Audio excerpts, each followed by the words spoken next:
جب سے ایران نے اسرائیل پر حملہ کیا ہے اس کے بعد سے برصغیر ہند و پاک کے سوشل میڈیا پر مباحثے تیز ہو چکے ہیں اور ایران کے حملوں کو ڈرامہ قرار دے رہے ہیں۔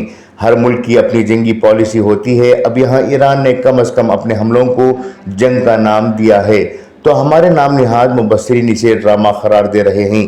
ڈرامہ ہی صحیح لیکن اسرائیل میں کھلبلی ضرور مچائی ہے۔ اطلاعات کے مطابق ایران کے حملوں کی وجہ سے اسرائیل کو $1 ارب کا نقصان ہوا ہے۔ یہاں سوال یہ اٹھایا جا رہا ہے کہ اسرائیل نے جب مسلسل فلسطین پر حملے کیے تھے اس وقت ایران نے کیوں جوابی کارروائی نہیں کی ہے۔ جو لوگ بین الاقوامی معاملات پر گہری نظر رکھتے ہیں وہ اس بات کو سمجھ سکتے ہیں کہ کوئی بھی ملک بلا وجہ کسی دوسرے ملک پر ہونے والے حملوں میں راست طور پر مداخلت نہیں کر سکتا۔ اگر ایسا کرتا ہے تو اسے بھاری قیمت چکانی پڑ سکتی ہے۔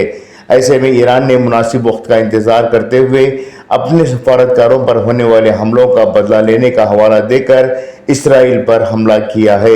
یہاں سوال یہ بھی اٹھایا جا رہا ہے کہ جب ایران کو حملہ کرنا ہی تھا تو وہ بہت زیادہ طاقتور میزائلوں اور بموں کو کیوں استعمال نہیں کر رہا ہے۔ روس، امریکہ، چین اور بھارت کے پاس ایٹمی ہتھیار ہیں، نائٹروجن بم ہیں، تو کیا انہوں نے کبھی اپنے حریفوں کے خلاف ان ہتھیاروں کا استعمال کیا ہے؟ خود اسرائیل کے پاس ایٹمی بم کے علاوہ مزید مہلک ہتھیار ہیں، باوجود اس کے انہوں نے فلسطین پر اس کا استعمال نہیں کیا ہے۔ یہاں جو لوگ ایرانی حملوں پر طنز کر رہے ہیں وہ سنی شیعہ اختلافات کے رنگ کے ڈوبے ہوئے ہیں۔ اگر واقعی میں ایران بڑے ہتھیاروں کا استعمال کرتا ہے تو تیسری جنگ عظیم کے لیے دعوت ہوگی اور اس کا ذمہ دار ایران ہوگا۔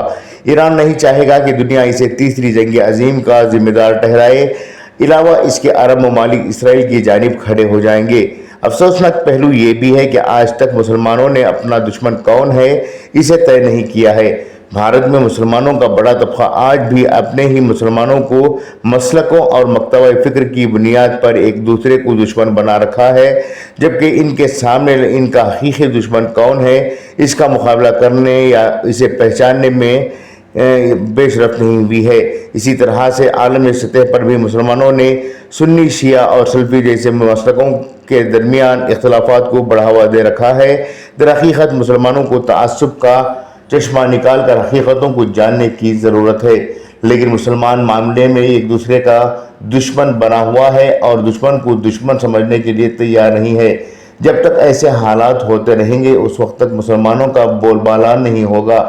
بھارت کی بات کی جائے تو آج مسلمانوں کی آپسی اختلافات ہی اپنی تباہی کا سبب بنے ہوئے ہیں۔ بات ہم ایران اور اسرائیل کی کریں تو یہ بات واضح ہے کہ عرب ممالک نے تو اسرائیل اور یہودیوں کو اپنا بھائی بنا رکھا ہے، جبکہ قرآن کی سورہ مائدہ میں یہ بات واضح ہو چکی ہے کہ اے ایمان والو تم یہود و نصارہ کو دوست نہ بناؤ، یہ تو آپس میں ہی ایک دوسرے کے دوست ہیں۔ تم میں سے جو بھی ان میں سے کسی سے دوستی کرے وہ بے شک انہی میں سے وہ ہے۔ ظالموں کو اللہ تعالیٰ ہرگز راہ راست پر نہیں رکھتا۔ ایسی صورت میں عرب کے لوگ یہود و نصارہ کے دوست ہو چکے ہیں تو بتائیں کہ ایران پر تنقید کس بنیاد پر کی جا رہی ہے؟ مزے کی بات تو یہ ہے کہ ایران کی تنقید وہ لوگ کر رہے ہیں جنہیں بین الاقوامی حالات سے بالکل بھی واقفیت نہیں ہے، اور واقفیت ہوتی تب بھی بس ٹی وی میں بتائے جانے والے تبصرے کو لے کر اپنے گلی چوراہوں میں تبصرے کرنے بیٹھ جاتے۔ یہی نہیں، الجزیرہ جیسے ٹی وی چینلوں کا سہارا لے کر لوگ مزید مسلمانوں کو گمراہ کر رہے ہیں کہ الجزیرہ نے ایران کی کھلی تنقید کی ہے۔ دشمن کے دشمن کو دوست سمجھنا اور دشمن کے دوست کو بھی دشمن سمجھنا حکمت ہے، ورنہ جذبات میں کچھ بھی کہہ کر گمراہی کو بڑھاوا دینا جہالت ہے۔ خصوصی پیشکش انقلاب نیوز، شموگا۔